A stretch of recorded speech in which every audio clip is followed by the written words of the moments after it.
Today, I have the pleasure of having a conversation with Bryan Reeves. Bryan is a former U.S. Air Force captain who, at the age of 26, left the military in a search to find himself, to find out what it meant to truly be alive. And as Bryan went from country to country all over our globe, he had the opportunity to build friendships, enter into relationships that have been able to impact his life deeply. Now, one of those relationships was with a woman in France who Bryan fell in love with. And in that relationship, Bryan discovered something. He discovered that he did not truly know how to love a woman. He did not know how to choose her every day. Bryan's going to get into that story and share how what he learned in that relationship has impacted his practice to this day. Bryan is now a men's coach and a relationship coach and host of the podcast Men This Way. His viral blog has been read by over 30 million readers worldwide. And his book, Choose Her Every Day or Leave Her, has been read by men and women all over this planet and has helped them truly find happiness and success in the relationship. I'm excited about this conversation with Bryan today as he's going to outline for you steps that you can take to choose your partner every day, to strengthen your relationships, not only for you, but for your partner. And he wants you to truly live fully, live alive, to discover what this life has in store for you, because you were meant to thrive. This conversation with Bryan Reeves starts right now.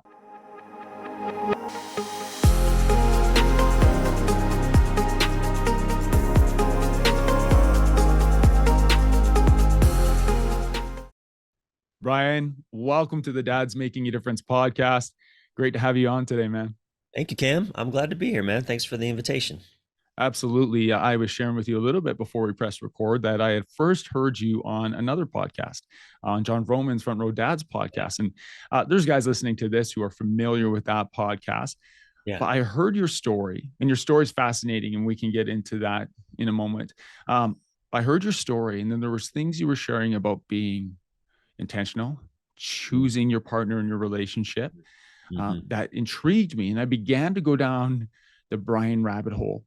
And it's amazing what you've shared when it comes to choosing your partner in a relationship. But I also came across something recently that you had written about rites of passage and being a dad and young boys. And there's like so much in your world that I'm fascinated by. So I'm excited to dive into this conversation. Like I said, thanks for being here. But Bryan, for the guys who maybe this is their first exposure to you and your world, which you have a podcast as well, and I'd love them to listen to it. Why don't you share a little bit about that backstory and where you're at today?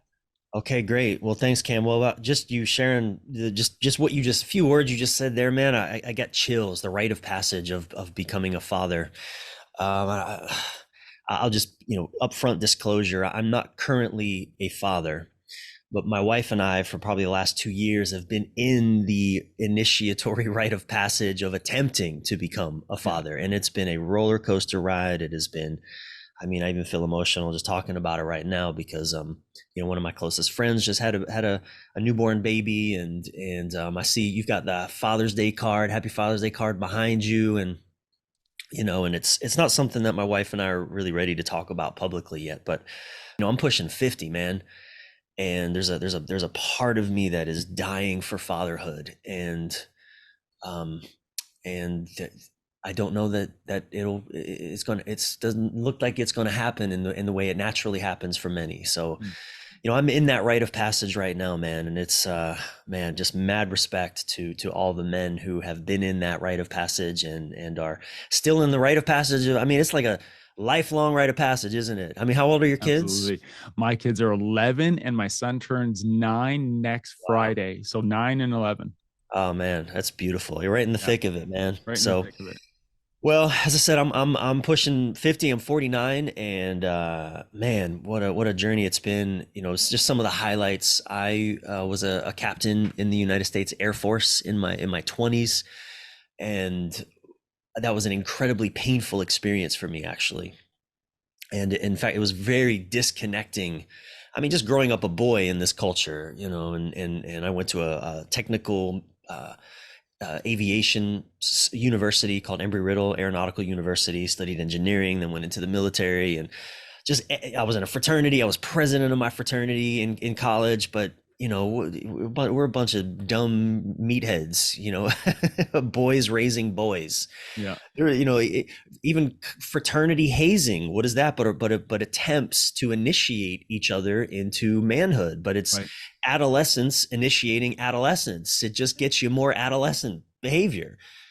So and anyway, so my teens and 20s were just rife with stunted initiations through the fraternity, through the military, or initiations into sort of a dark masculine place, Right. into the shadow masculine domains, and I got spit out of that experience at 26 when I left the military. Oh man, I was dead inside. I couldn't feel anything. I mean, a lot of men I think can relate to not being able to cry, but I couldn't even really laugh. Mm. I don't think a lot of us really think about that. Like, I not only couldn't I feel sadness, but I really couldn't feel joy either. Not real joy. And I'll tell you, man, I mean, I set myself, let's say that was 26, and for the next 3, 4 years, I just wandered the planet. I went to Europe. I married a French woman that I met 5 weeks after I met her. That was a total disaster. I went to India and Australia, and man, I was just desperate to wake up. I didn't even know what I was doing. I just knew that I had to somehow. It's like I had to initiate myself, because there were no elder men, there were no Yeah. older men doing it for me or helping me find my way. So, and I know that's the plight of many men of our generation. Our fathers, well intentioned though they were, had no clue what they were doing. And so, that sets me up into my 30s. And by the way, at this time, Cam, I'm doing relationships with women. As I said, I married that French woman. Yeah. Disaster. I spent 5 years with a South American woman. I living with her off and on in Miami. Disaster. That relationship was the basis for my book, Choose Mhm. Her Every Day or Leave Her. But anyway, I can go on and on and on. I'll just pause there for now, because that, all of that really set up the foundation for the work that I do today, which is, I do focus on serving men in the domain of intimate relationships. I do Yeah. life coaching for men, but Yeah. really my expertise, my focus is relationship coaching for men. And that's powerful.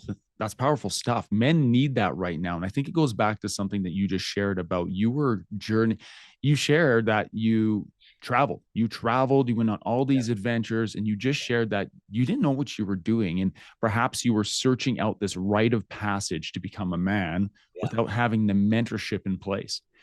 And I think about the men in my generation, your generation, who didn't have that mentorship in place, and how someone that does something like you do with the relationship coaching and the life coaching is so important, because we have a gap right now where we have men who want to be good fathers, men who want to be good husbands, but they don't yeah, have the skills. yeah. And is there a correlation between maybe those journeys we go on and that rite of passage, that initiation that we're missing out on, that's tied into why we can't choose our partner, choose our Yeah. kids, choose our relationships? That's a really rich question. Most of us men are using what I call the wing it method of Yeah. of of partnering with women, or men, whatever part, but intimate partnering, of fathering, of just living our lives. We're winging it. Right. Our dads were just winging it. They didn't know any better than we do for the most part. Mm-hmm. I remember speaking to a group of about 100 men uh, early in my journey of even doing this work, and I asked them, how many of you felt, really received wise guidance from your fathers? 100 men in the room.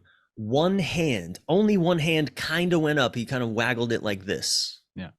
And I know that there are some men listening who will feel like, no, they were well guided by their fathers, but the overwhelming majority of us have been left alone to find our own way and to figure it out for ourselves.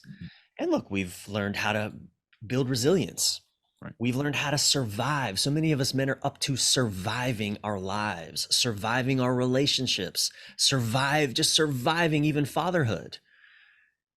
And at what cost? I mean, it's at the cost of our joy, at the cost of our excitement, at the cost of our enlivenment. I love this word, enlivenment. Mm. Joseph Campbell said something that shifted the game for me, because in my teens and 20s, very, very heady dude. I was in the military again, just, further in my head. And I used to live in the question of like, what is the meaning of life? Why am I here? Yeah. What's this all about?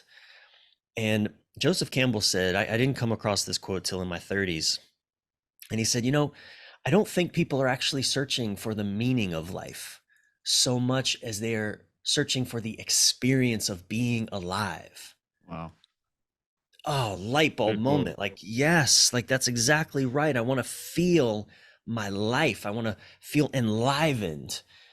And I think rites of passage, me sending myself off on this journey. See, I knew a lot of my contemporaries at 26 were getting out of the military and then just going right into much higher paying defense contractor jobs. Yeah. For me, that just felt like more death. I saw skull and crossbones when I looked down that path. Like that is just a life of walking dead. And Mm. I'm the zombie. I'm not one of the survivors. I'm the zombie in that movie. And so I knew that was a big fat no for me, but I didn't know what else to do. So yeah, I just threw myself kind of off a cliff. And again, I didn't have kids. I don't recommend this for dads that have kids that need them. But I do think that when a man begins to realize, wow, I'm just surviving my life. I'm surviving my relationship, doing the bare minimum, playing it safe, playing not to lose, not playing to win, Right. but playing not to lose. Mm. I think that's a confrontation with ourselves that, again, we can keep ignoring it, walking away from it, not stepping into it, but at what cost? Right. At what cost? Right. And then once we realize, okay, I'm no longer willing to just survive my life. Well, that begs a question. So what do we do then? Yeah. What do we do? I'll leave it there and Yeah. let And you pick it up. what do we do, and how can I become an active participant in that? And how can I take ownership over my journey? And how do I understand who I truly am? Yeah. Um, a lot Yeah. of the feedback that we have from men in our community is they do not know who they truly are. And I love that you shared that quote about, what it means to be alive. And men don't know. Mhm. Maybe they've never experienced what it means to truly be alive. And so for those men right now listening who are, I don't know who I am. I'm in this relationship. I'm a dad, or maybe not a dad. There's guys who listen to this who aren't fathers, Yeah. but this is where they are and they feel a little bit stuck. And Mhm. you shared that you weren't even able to laugh at one point in your Yeah. life. And then personally, there's been times in my life where I've had the question, I was Mhm. like, I can't even have fun right now. Like I can't even, what's going on? Uh, Yeah. what encouragement would you have for the guys, and what steps, maybe Yeah. one or two steps you would encourage them to take right now? Yeah. Well, I like this theme of choosing. Mm. The title of my book, "Choose Her Every Day or Leave Her." There's power in that. Right. It's confronting, and that book came from the realization that of that 5-year relationship I shared with you, that I was in it for 5 years, but I wasn't really choosing it. Mm. I mean, my mouth was sometimes saying that I was, but my actions, my energy, my body language was often communicating very clearly to this woman, I'm actually not choosing you, Yeah. So Yeah. that discord created, not just for her, but for me, a lot of pain and a lot of torment. Mm. And I think that when men start to awaken to our lack of enlivenment, let's say, again, we're surviving our lives or surviving aspects of our life. Maybe for a lot of men, it's their job, their work. I think what's really powerful is to first take ownership of what are you choosing. Of, I'm a fan. I love using the Karpman drama triangle. Are you familiar with this? The I have seen it, but I You've seen it. So vision. I love this triangle because it gives us a doorway to freedom, let's say. And I'll just briefly display that. So the Karpman drama triangle it's the victim, savior, persecutor triangle, Mm. right? The victim, savior, persecutor. A lot of us men, when we're surviving our lives, we are living in a victim mindset. We're living in all of our have to stories. I have to go to work. I have to be in this relationship. I have to be a dad, whatever. I have to, have to, have to, have to. If that's the language that you're using, you, mentally, you're not choosing anything. It's like life is imposing on you. Mm. You're a victim to life as persecutor. Right? And we Yeah. may turn to things like porn or money or other women or whatever, something to save us, right? We're looking for a savior, a way out. Maybe it's an escape. We're fantasizing of an escape, whatever it is. But in the victim, persecutor, savior triangle, that those are the only roles that are available. So, if and when I'm done being a victim inside of that triangle, well, and some men we can do all three in 60 seconds. I can be if my partner is upset at me, maybe my child, whatever. If Yeah. someone's upset at me, I'm in victim mode. Oh man, you don't see who I am. You don't understand my heart. You don't get my intentions. You're persecuting me, right? But now I easily slide over into the persecutor role. Screw you. You need to do this. You need to see things the way I see them. How Yeah. dare you? Now I'm persecutor, right? So we often slide back and forth between persecutor and victim. And then we'll step into savior. A lot of men step into savior by just going quiet. Okay, Yeah. I won't have any wants or needs. I'll just sacrifice everything. I mean, that's what the savior does. It becomes a martyr. Yeah. I will sacrifice everything to keep the peace, to make sure you all are happy. I'll provide, I'll do the things that I have to do. There we go, victim. It's fascinating. That's why I love this So triangle, good. because it's Yeah. so illustrative of the condition we live in. So, how do we step out of that? Well, um, superimposed on top of the victim triangle is another triangle. I don't actually know that there's a formal name for it, but and there may be different iterations of this, but the one that I like to use is, so on top of the victim, to step out of the victim is creator. Mm. I'm the creator of my experience. I'm no longer victim. I'm now the creator, right? And the creator chooses, right? Okay, what's the savior? Well, stepping out of savior on top of savior is supporter. Now I'm supportive. I'm no longer charged with saving, which being the hero of the day, right? Which implies you have no agency. I need to save you or be saved. But now it's like as a supporter, I'm no longer robbing anyone of their agency. Mm. And the persecutor then becomes the challenger. I can still challenge what I see. I can speak into what I'm seeing that you may not be seeing, if you're open to receiving it. The persecutor doesn't give a damn if you're open to what I have to say or show, Mm-hmm. right? But the challenger is respectful. The challenger is in this model is very respectful. So now, you know, let's go to the victim creator part, because I think this Yeah. is where choice and power, we can connect with our power most quickly by just, again, noticing, where am I living in the have to stories?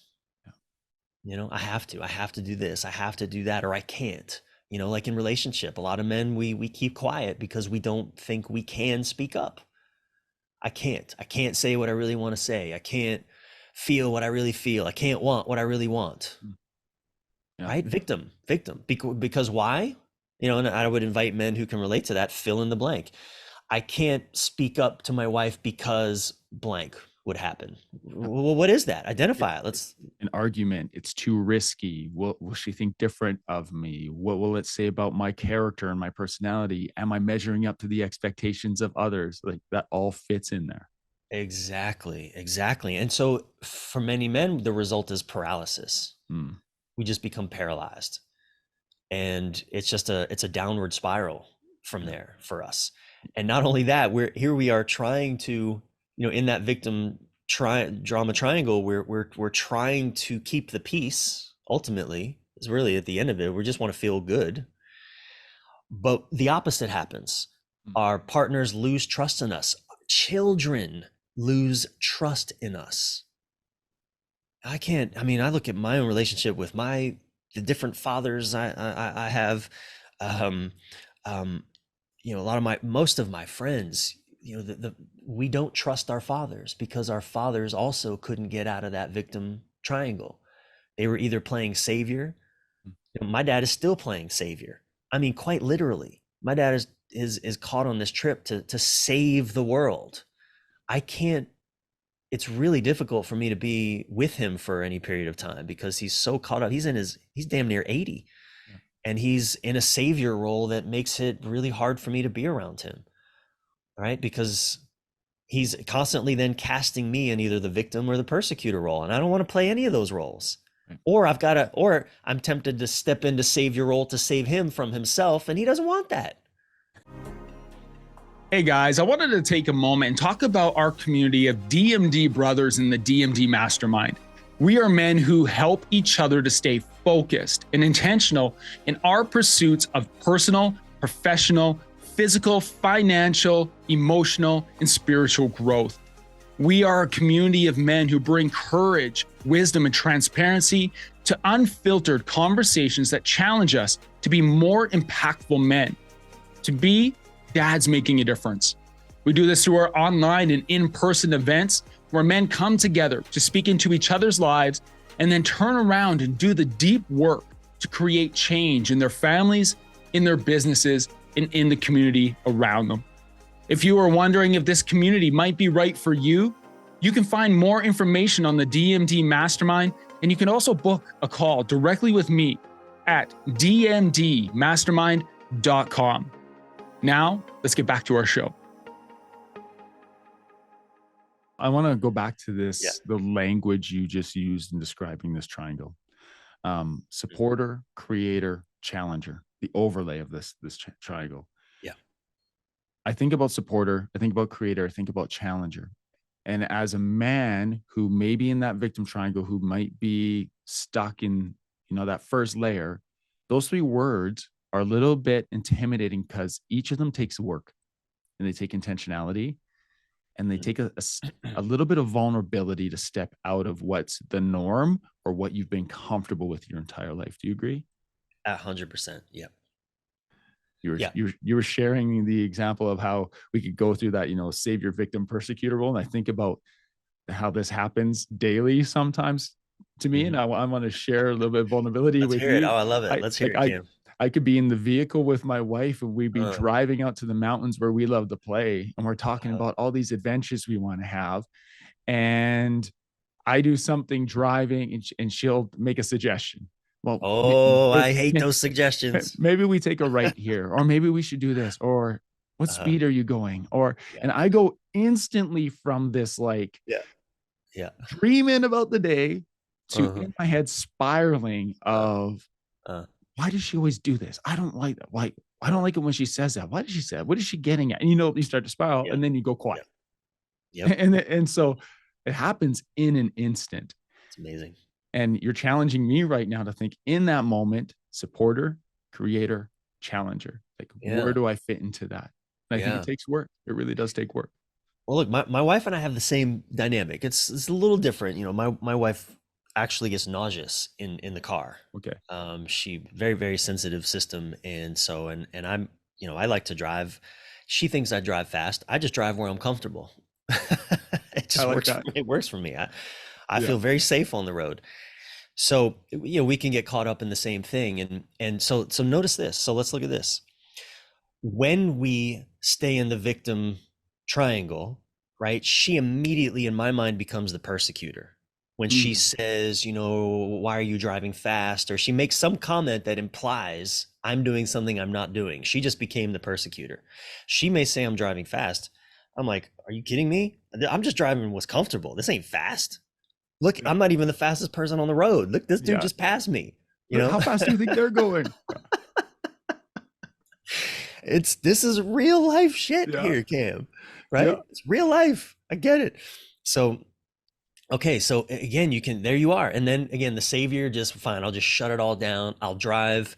You know, in my less skillful moments, you know, I've told my wife, okay, fine. I'll drive like I have a limp dick. That's fine. Mhm.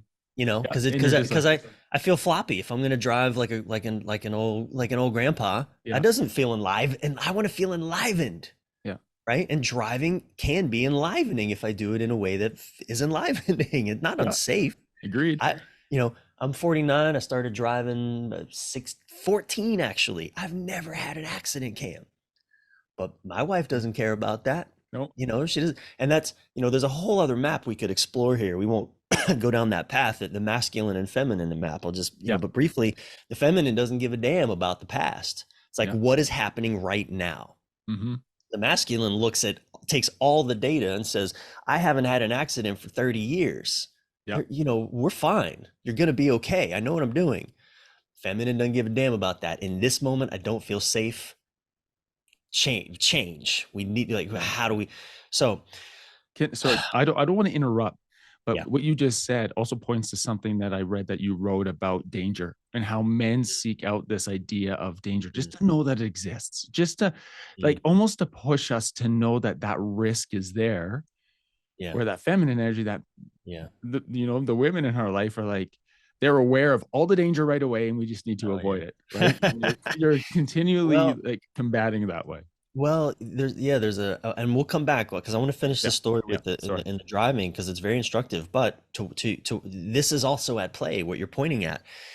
The masculine needs to be confronted with death regularly. We Mhm. need to know that death is present because it's what enlivens us. Holy shit. If death isn't on the line, I mean, what's the most exciting thing in sports? The most exciting moment in sports Overtime. over fucking time, sudden death overtime, not even regular Yeah, overtime, but sudden death sudden death. overtime. And not even just sudden death overtime, but game 7 Yep. overtime, sudden death. Like, that is money, man. That is like the most, look at, I'm just talking about it, getting You get excited. I fired don't up. even, Yeah. like NHL, you know, game 7 overtime. Holy moly, man. That is just off the charts. Why? And we even call it sudden death. Mm. Death is on the line. It is so enlivening to the masculine and man or woman, right? It's enlivening to the feminine. She's not interested in that. That seems silly, insane to her. Why? Like the feminine is concerned with life flourishing, Mm. with life flourishing. And yes, death is a part of that, but she doesn't need to be reminded of it. Right. And so when you and I go driving, it's not that I'm trying to create death on the road, but I want to drive right at the limit of what is comfortable for me. Like, I need to push it to where, like, okay, I'm towing a line here that if I go faster, yeah, I'm creating danger, but I'm good right here. I got control a little faster, and I don't want to be out of control, but I need to be at that edge. Mm. Whereas, to your point, my wife, total opposite. She never wants to even approach that edge. She's already feeling the rhythm of life is moving, of human life and the highways. It's moving way too fast for her.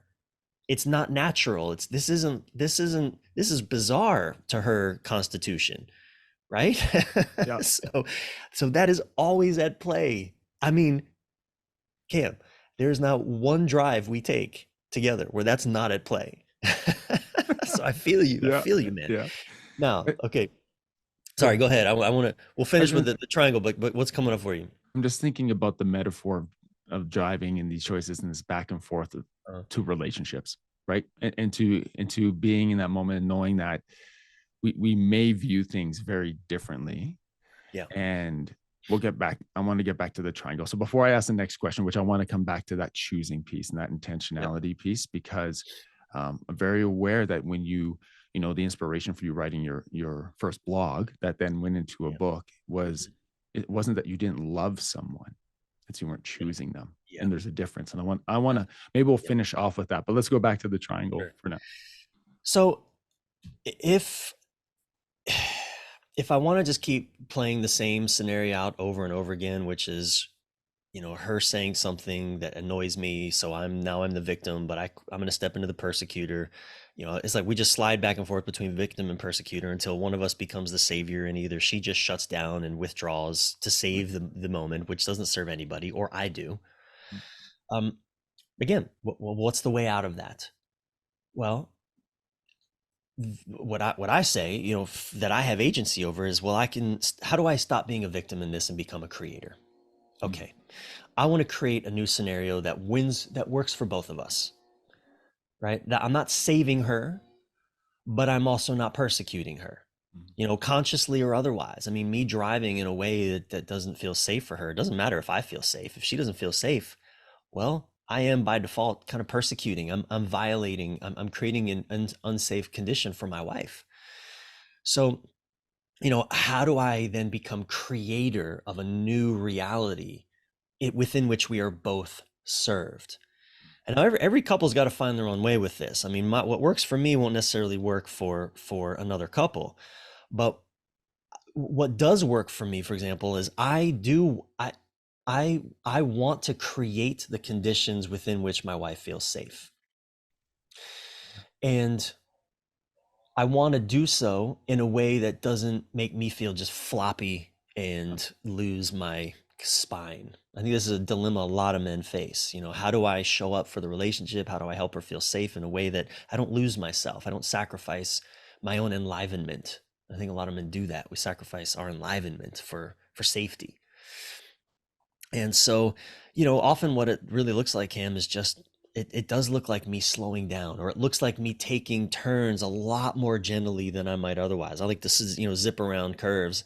I know that that's going to cause discomfort for her, and it's not going to go well for us. So I'll just, if anything, I turn it into a mindful practice. I turn it into, how can I really be present? Even if I slow down, take the curves, I smooth out the car. I play a new game with myself in a way. Like, how can I be masterful over this machine? It's kind of like Avatar. Yeah. The way I usually drive a car is I jump on it like a cowboy and I just kick it in Go. the ass and we go. Right. Whereas in Avatar, what do? But they take their ponytails and they plug it into the beast, and now they're like Yeah. one with the animal. So when I'm in the creator mode, I'm operating more like I'm plugging into the car, and I'm feeling the car. I'm one with the car, you could say, at a deeper level. That's also attuned to my wife. So my awareness takes in my wife's experience, it takes in my experience, it takes in the car, it takes in the road. So if anything, like, I'm expanding my capacity to hold life when I'm in this practice. And I don't always do this, and I certainly don't do it when I first get into a car. It's usually triggered by my wife saying something. It's like, Yeah. You don't do this on a solo ride. Yeah. well, you can practice on a solo ride, but I Yeah. I don't. Yeah. I just want to drive fast. I want to drive the way I want to drive, and again, I want to slap the car in the ass and let's go, Yeah. because it's fun. Yeah. You know. Anyway, that works for me. But the key takeaway is, I'm stepping into creator. I Mm. Being in the victim mindset doesn't serve me. I don't enjoy it. It doesn't feel good, and it doesn't serve my wife. It doesn't serve anybody. So how can I switch from being the victim to what's happening to being a co-creator with what's happening?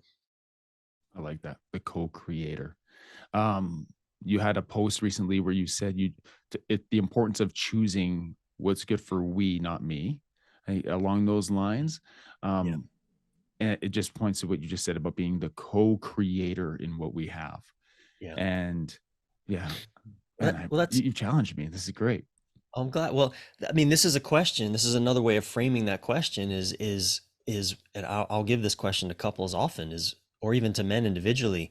What would serve we? Well, yeah, that's how you phrased it. Yeah. What would serve we? Not what would just serve her, but Yeah. not me, and also not what would serve me, but not her. Hmm. Like, that's the existential question. That's the question that supports true partnership and relationship, is what would serve we. We includes her, it also includes me. And that's a razor's edge to walk, because I know, we choose partners that are very different from us.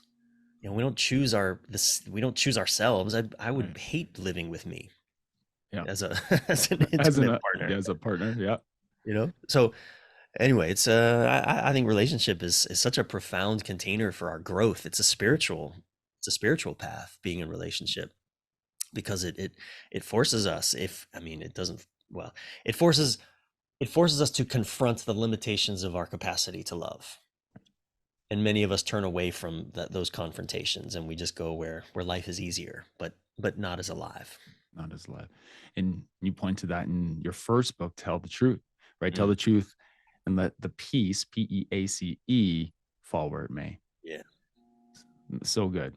Um, Man, you've challenged me. I know you've challenged the guys listening to this right now, but I have a question for you, Bryan, because it yeah. sounds like you're a very thoughtful guy, like very intentional about where you put your energy.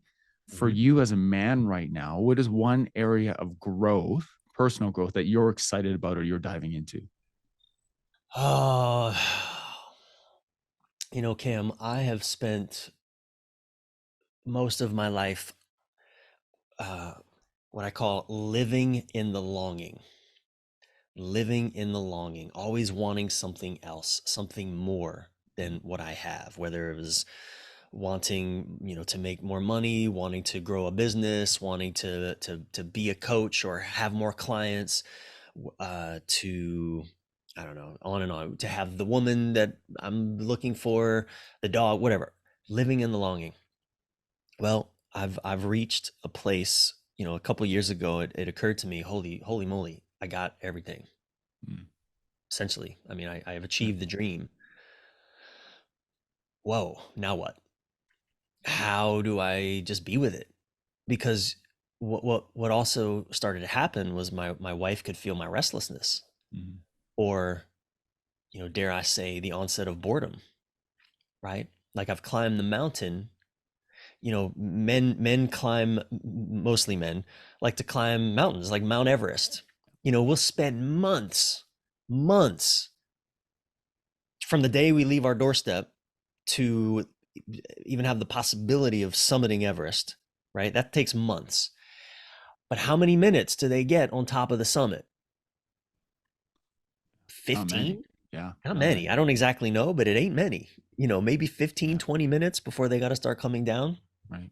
And probably thank God for it, because if we climb that summit and then we just had to hang out there for years, You die. we'd die. Eventually be like, okay, what's next? What's the next adventure? Right. Well, I think for a lot of men, we especially if you have children, you have the family, you have a home, you've got work, men that are at that certain stage. I think one of our greatest challenges, and it is mine. I mean, this is the practice that I'm in, is just leaning into enjoying what I have, Hmm. being with what is, embracing the mundane, the boring, the routine. That's a real edgy practice for me personally, because I've spent most of my life doing the exact opposite. And I appreciate you being vulnerable and open and sharing that. And you challenged me now as a guy. I'm not quite where you're at. I'm 42, just about 43, thinking about fatherhood. And am I longing right now in my life, or am I being present and intentional with Uh, where I'm at? So thank you for sharing, yeah. Bryan. Man, I've loved this conversation. Thanks for taking this time, Bryan. If someone listening to this is like, I gotta Mhm. connect with this guy, where can they find more information about you, information about your two books, about your Men This Way podcast? Like, where can they find all that Yeah. info? So my website, Bryan Reeves, is Bryan with a Y, Bryan, Reeves.com. Pretty much you can find everything there. I've got two things for men, two programs. One is a year-long coaching program for a small group of men. We go through a whole year of life together. Mm, It's really profound. We do an in-person retreat. We'll be launching that pretty soon. It's called Elevate 2024. cool. Talk to me about that. Or if, men, you're in a struggling relationship, I have a program where you work with me directly called Elevate Your Relationship. Mm, And man, it's game changing for men. It's I'm all about helping men feel enlivened in their lives and enlivened in their relationships, helping men feel free again in their, or maybe for the first time in their relationships. Freedom is the great masculine value, and a lot of men lose their experience of freedom if they ever had it, but in relationship. And so I love helping men find their way to freedom, even inside the bonds of relationship. So you can talk to me about either of those. And Cam, I just want to check in with you because you asked a question that we didn't get to. I Mm, wonder, yeah. do you want to revisit that really quick before we end? Yeah, absolutely. I was thinking about when you share your story about like you loved the woman you were with, but you found that you Yes. weren't choosing her. Maybe Yes. take before we close off here, take a few moments and give us some insight into what is the difference between Mm. being in love with someone and actively choosing them. In my book, Choose Her Every Day or Leave Her, there's a chapter in which I um, elucidate what I learned from a woman called Dr. Pat Allen. She called it the 3 C's of relationship. And those 3 C's very quickly are chemistry, com, chemistry, compatibility, and communication. Mm, Chemistry, compatibility, and communication. What I had with my partner of 5 years was we had intense chemistry, but we weren't really compatible in some fundamental ways. And our communication was shit. mm, So we had one of the 3 C's of relationship, which meant we had chaos. Right. So I did love her. I mean, as best as I could love anyone in my 30s, and we had chemistry off the charts. But what a lot of couples overlook, when we don't have a conception of what makes for a successful relationship, a healthy relationship, we're winging it. We're just winging it. We don't have frameworks or distinctions or insights, or we don't even know about boundaries. What are those? But these 3 C's were really helpful. They really illuminated for me that, you know, in retrospect, what I realized when I had great chemistry with her, even if we'd have had great communication, but not really compatibility, by which I mean our lifestyles, the things our visions for our lives weren't compatible. At that point, especially at that point, I was in my early 30s, and I needed to adventure, man. I needed to still go out into the world. I was still trying to find myself, trying to figure out who I am, what's my work in the world, what's this all about? How do I enliven myself? I needed to go out, out, out. And she was ready to just build a family, yeah, root. She didn't want to do any of that adventuring stuff. She was done. She was like also 30, and she's like done. So we weren't compatible in our visions, right? So we would have made for great lovers, but we were lovers trying to create a sustainable relationship, but on a foundation of incompatibility. And it was a disaster for 5 years. yeah, Is that helpful? Does that absolutely. give some insight into? Yeah, absolutely. I highly encourage you, if you have not looked already, right after this episode, you're going to go to bryanreeves.com. You're going to find the books. You're going to get those books. You're going to listen to the podcast. Bryan, thank Okay. you for being here. I appreciate you. Wish you all the best, man. I've enjoyed this immensely, Cam. Thank you, man. Great questions, and you're a great host. Thank you, brother. Thank you.